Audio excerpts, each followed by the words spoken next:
We're really at a crossroads because as it is right now, record labels are almost catalog companies. Like they're just amassing money from back catalog, actively signing new artists, developing them, investing in them. That doesn't seem to be the ethos. And what kind of industry, music business or otherwise, can rely on being a catalog industry that's essentially a nostalgia industry, something that's looking at the past versus looking at the future. And to me, the VMAs were kind of indicative of that. That's Sowmya Krishnamurthy, a music journalist whose work has been featured from Rolling Stone to Billboard to NPR. Just hours after the conclusion of MTV's 2025 Video Music Awards, I talked with Sowmya about the business and cultural lessons from the show and what it reveals about the state of the music industry. Sowmya also talks about Taylor Swift, AI and music, and the latest twists in the streaming war between Spotify and Apple. There's plenty of catchy stuff to hum along to, so let's get to it. I'm Bob Safian, and this is Rapid Response. So it is the morning after the VMAs, the MTV Video Music Awards, a key moment in the music industry calendar, broadcast on CBS for the first time, hosted by LL Cool J. And what did you think? Well, I'm going to be honest with you. I did not watch it. This shows you, I think, where we are in sort of the relevance of the MTV VMAs. I watched them on little clips on social media, which I think is very 2025. Don't you agree? Absolutely. You know, we got to go back, Bob. When I was growing up, I remember so clearly from about 6:30 to 8 o'clock, I was glued to the television on the night of the VMAs. That was the red carpet, everyone walking down, what were people wearing, who was with who.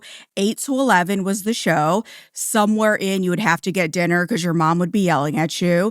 And then 11 to 11:30 was the after show. But we watched it so voraciously because the next day at school or the water cooler, everybody was talking about it. The VMAs really were about these incredible music moments, pop culture moments. I mean, who can forget like the Britney Madonna kiss or Beyonce revealing she was pregnant?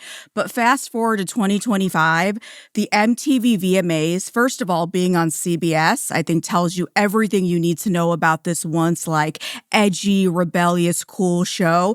Talking about music videos, which everyone kind of watches on their phone.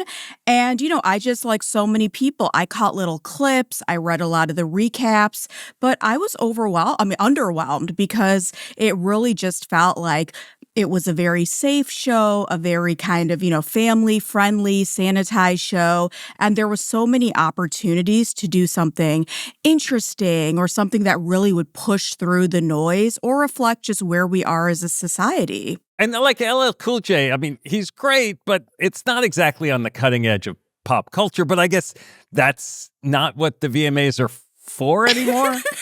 It's so interesting. I was trying to think, okay, who is the demographic? And I would say probably about 17 to 25 is like that real sweet spot. But, for people like myself in the industry, we should still be tuned in. And I can say, honestly, my timeline, no one was talking about it. And the only people I even saw in attendance is because they had clients there.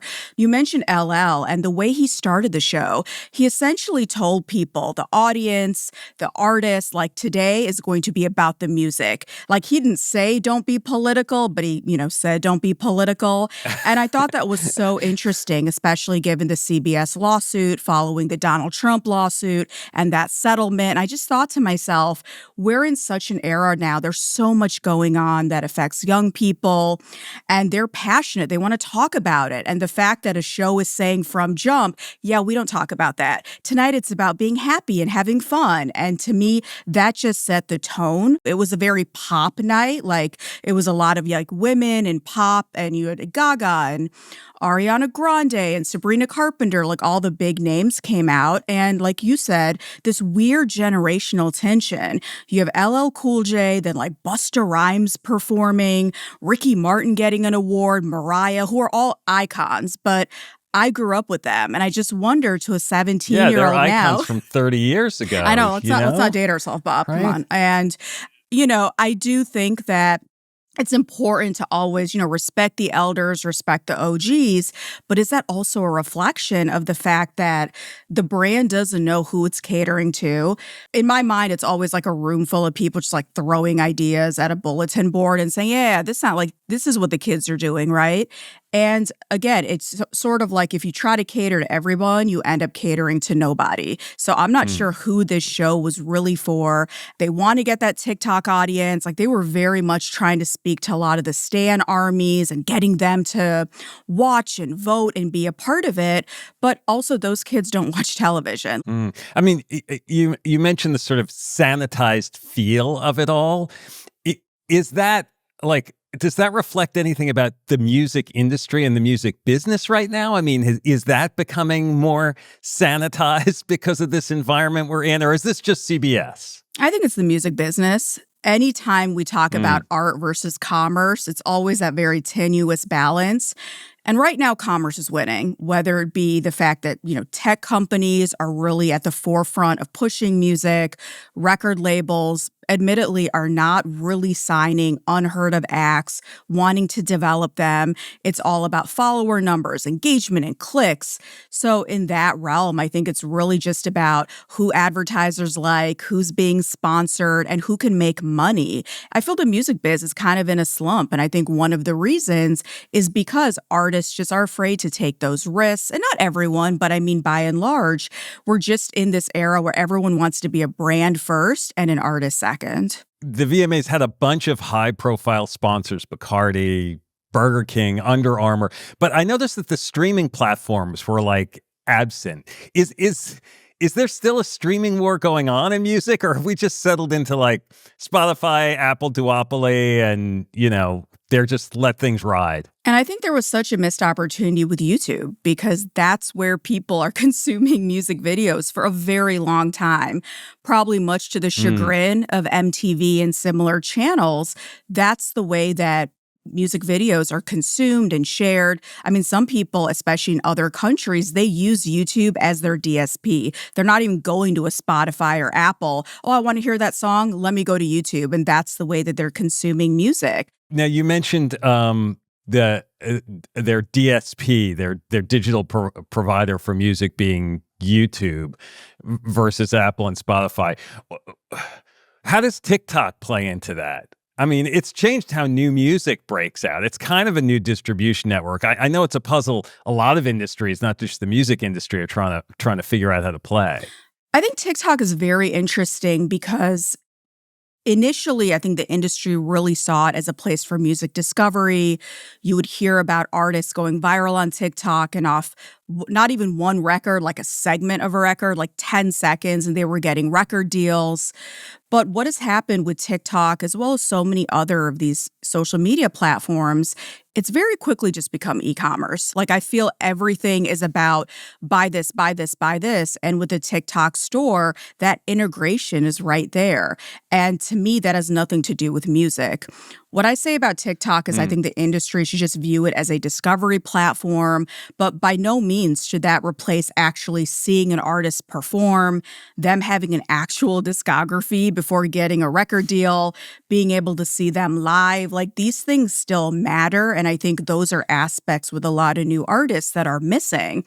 One cool thing I will say is TikTok oftentimes introduces a new generation to classic records. So we all remember what happened with Fleetwood Mac and Dreams. I think that's great. So I think for a lot of artists, they're really getting second and third and fourth lives because of the music discovery aspect of TikTok.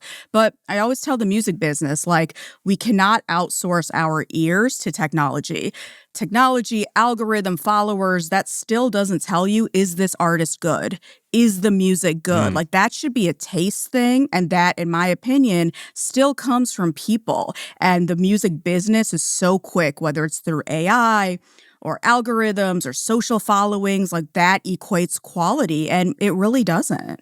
Now, one act that did not appear at the VMAs, the Velvet Sundown. Now, the Velvet Sundown is, of course, an AI-generated group or music. I don't quite know what to call it. This is a big question, but like, how is AI impacting the music industry? I mean, I know in Hollywood, AI is almost like a dirty secret.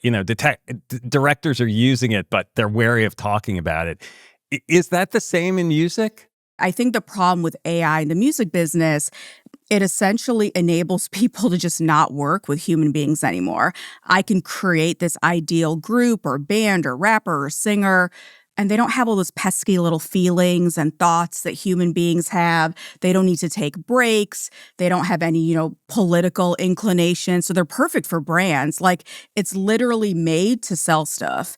And at that time when music seems so disposable and forgettable, I just don't feel as an industry we should be running to replace human beings. And everything I've seen, whether it's the group you mentioned or recently they did Rick Beato did a piece, I believe, on CBS This Morning that they created like a female indie singer.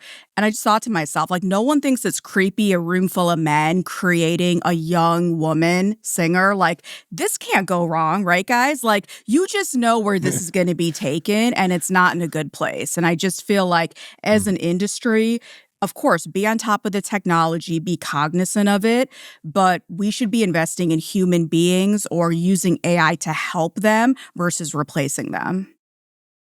Mm. I find it's hard for me to gauge like how healthy the music industry is as a Depends on business. who you ask. Like which metrics to follow, like Billboard charts or Spotify downloads. Are there things that you pay attention to specifically? So I pay attention to a few metrics. Absolutely looking at the Billboard charts and seeing which artists as well as which genres are represented. I also look at, especially the companies that are public when they do their quarterly calls or their annual calls. But being in the music business, I can tell you behind the scenes, like right now is a very dire time. Probably 90% of the people I know are unemployed right now. There have been massive layoffs over and over again at record labels, at tech companies. And it's a very jarring juxtaposition because on one hand, you'll see the public announcement. This label had an amazing year, banner year. We're so happy with our artists. And by the way, we're cutting 10% of our staff or we're cutting 30% of our staff. And to me, that is not the sign of a healthy industry. It doesn't matter if the top 1% are doing well, if 99% are suffering and failing. And that's where I feel we're right now in the music business. Whether it's an artist, the top 1% are doing amazing, but talk to the other 99%, the pennies that they're getting every month from streaming. We're really at a crossroads, and it's very much the future of it is uncertain because as it is right now, record labels are almost catalog companies. Like they're just amassing money from back catalog, actively signing new artists, developing them, investing in them. That doesn't seem to be the ethos. And what kind of industry, music business or otherwise, can rely on being a catalog industry that's essentially a nostalgia industry, something that's looking at the past versus looking at the future. And to me, the VMAs were kind of indicative of that. And right now, to me, the industry seems to be at a bit of a standstill, and I don't think AI or technology is going to solve this problem. You're talking about the 1%. I, of course, start thinking about Taylor Swift. The buzz over her engagement to Travis Kelce, anticipation for her new album release coming up. Does the world of Taylor like dwarf everything else these days? I mean, I think she's somebody who is a pop superstar in an industry that doesn't really have a lot of them. Anytime there is this success story, like they like to prop it up. Like, look how great the industry is doing. I think she's a great case study of someone who's been very adept at starting in one genre, pivoting into another, and really being savvy about her business and how she's operating on, her level when it comes to her masters, her music, her image. It's very curated. She's very much in charge, which I think is great. But, she's also an anomaly. And for one, Taylor Swift, very few other artists can do what she does. My always hope with people like her or those in similar positions is creating a new blueprint for other artists or opening doors for other creatives because she has that power. She has that leverage. I mean, I would love to maybe see her maybe start her own label one day or publishing company, signing unsigned artists or songwriters and helping develop them. Like, I think as she gets older, she could take on a very interesting role as an executive, and I think a lot of artists would really respect her for doing that. But I think right now it really is she's in album mode, and we know one of her Mm. strategies is doing, like, various versions of the same album. I just heard the, like, Target version just get announced. Like, she's guaranteeing herself, like, a number 1 album, like, that's not a secret. But to me, it's sort of, Mm. as an industry, we can't just rely on that because it's not a business model that can be replicated by anybody but maybe Taylor, Beyonce, maybe Kendrick. Like, there's only a handful of people who can emulate what she does. It's so specific to her. So I wanted to ask you about hip hop, which I know is one of your passions. It's come a long way from its renegade roots. Our listeners are primarily business leaders.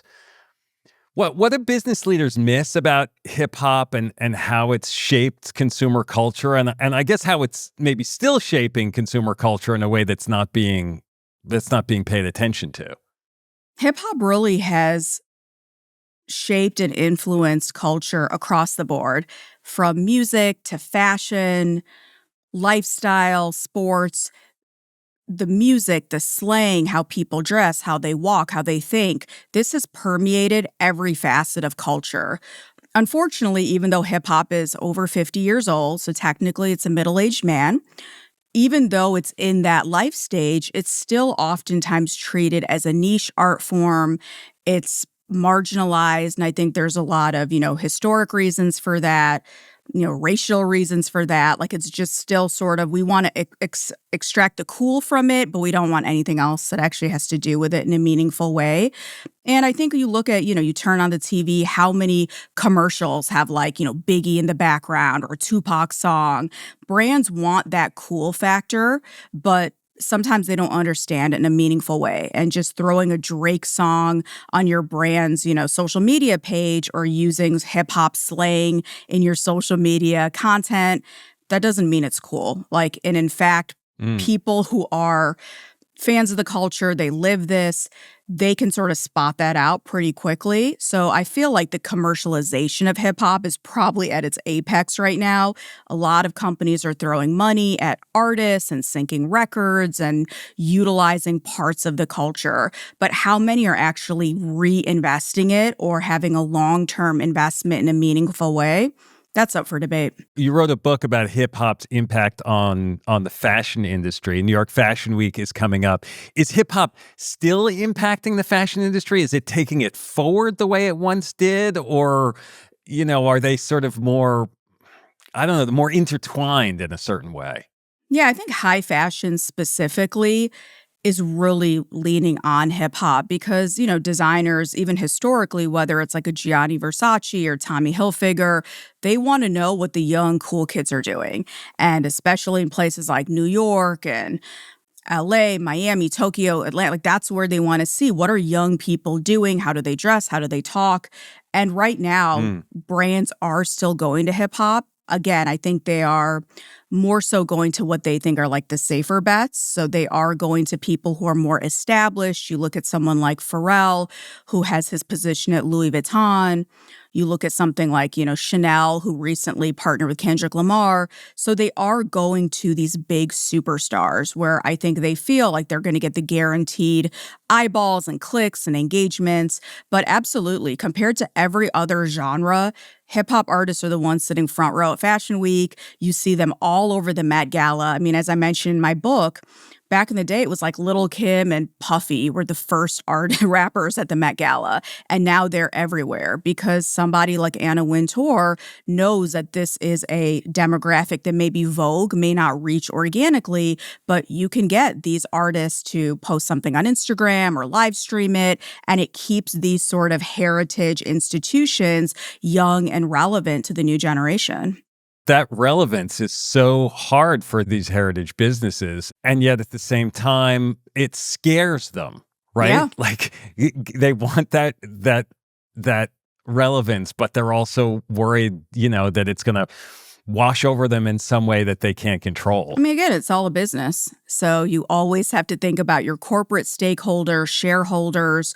Luxury itself, luxury fashion is very much always trying to figure out how to stay relevant. Maybe not culturally relevant, but commercially. And some of these biggest brands now, they're making more money selling, let's say, a nail polish or keychain or a lipstick at, let's say, $150 or $200 than, selling an outfit at $10,000, because the luxury consumer is also very much evolving.